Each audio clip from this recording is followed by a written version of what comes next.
Well, let's talk now to Hilda Burke, who's written a book about addiction to our phones. Hilda, morning to you. So their advice to put your phone away, but we're all just too addicted, aren't we? I think many of us are very obsessed with our devices, but I think what English Heritage is doing is a really positive step, encouraging people to engage with their senses, encouraging people to notice what's around them in these beautiful locations. And I think that way of coming into one's senses gets us into the present moment. And I think maybe it's an opportunity for people to realize how great it feels to be without one's phone and actually see things with our eyes rather than through the lens of our phone camera. So I think what they're doing is really going about it the right way, in that it's like a more of a carrot approach than a stick. It's not like signage going, put your phone down, it's really harmful for your health. They're actually instead kind of offering a way to experience these sites in a better way without their devices, but they're not being punitive about it. I notice they're not, certain artists recently at concerts have actually fans' phones have been taken away at the start and given back to them at the end. So they're not going about it that way. It's more of a softer carrot approach, which I think is really interesting. And the ultimate problem is that we fool ourselves, don't we, in thinking that we can multitask. We've all done it. We're sat in front of the telly, we're scrolling through our phones, we're actually paying no attention to what's on the TV. And it's because we think we can multitask, but the reality is we just can't. Yeah, I mean, Stanford research a couple of years ago put that figure at 97.5% of us. We can't multitask. There's an old myth that women can multitask, but that's actually untrue.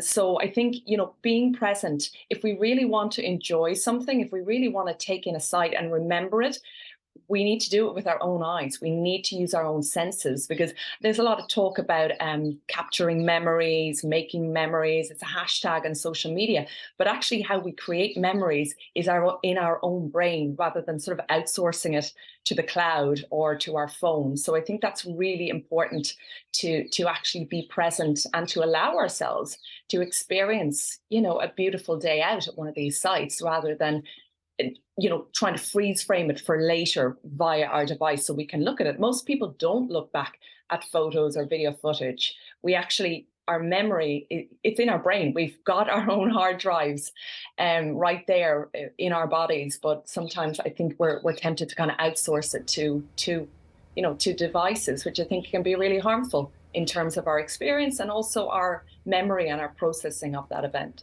And is it just about overcoming that sort of short-term fear that you're maybe going to miss something? Because we've all done this. Maybe you've left your phone at home or you've got it somewhere and you hate it for 5 minutes. And then once you've got used to not having it, you can actually enjoy the moment. And it's that we feel that we need to have it with us at all times. Yeah, I think that there can be that sort of deprivatory sense of my phone's been taken from me, I've lost a limb, and some people describe it as. But actually, once we build tolerance to being without our device, we actually start to notice, actually, this is quite nice. I feel more relaxed. And when I was researching the book, the first thing I did was to start going on my dog walks without my device, and I noticed I would be in the park and I'd notice the nature, the trees, the leaves changing. I would have more real life interactions with people when I put my device away. So that actually encouraged me to do more, rather than feeling like I was bereft of my device. I started to notice the positive things that it brought me. So I think that sort of positive reinforcement is really valuable. And I think that's maybe why, English Heritage, what they're doing is so powerful, because it gives people the opportunity just to experience for a while what it's like to be without your device, what it's like to see and notice and to smell and really engage with the senses. And I think maybe it will encourage people to do it more, hopefully.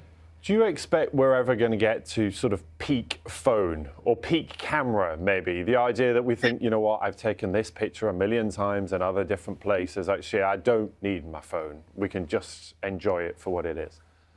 Yeah, I think we might be getting there. I mean, I've noticed at recent music events that there's less tolerance for people holding up a big smartphone or even a tablet and recording. I've seen people, point out to other people, their device is getting in their way. So I think we are starting to see a bit of a tide turn in terms of the tolerance of ubiquitous phone use. Certain bars and cafes, I've noticed recently, have notices up saying, talk to each other. You're here, enjoy the moment, put your devices away. So I do think something is starting to turn in terms of tolerance, that it's okay to be on your smartphone everywhere all the time. I think it's certainly, there's more awareness of the negative impact of phones, particularly my younger clients. It's not that they're maybe cutting down on their phone use dramatically, but they're certainly aware that it's harmful and noticing the impact on their mental health. So I think that's certainly a significant shift in terms of where we were before the pandemic. I think the pandemic really exacerbated our phone use. So I think there is, since then, and people became so reliant on their devices for communication and keeping in contact with people. But I think now that's shifting. People are more hungry to experience things in real life. So I think there is something is starting to change. Hilda, so good to talk to you. Thank you. It's fascinating, isn't it, Hilda Burt?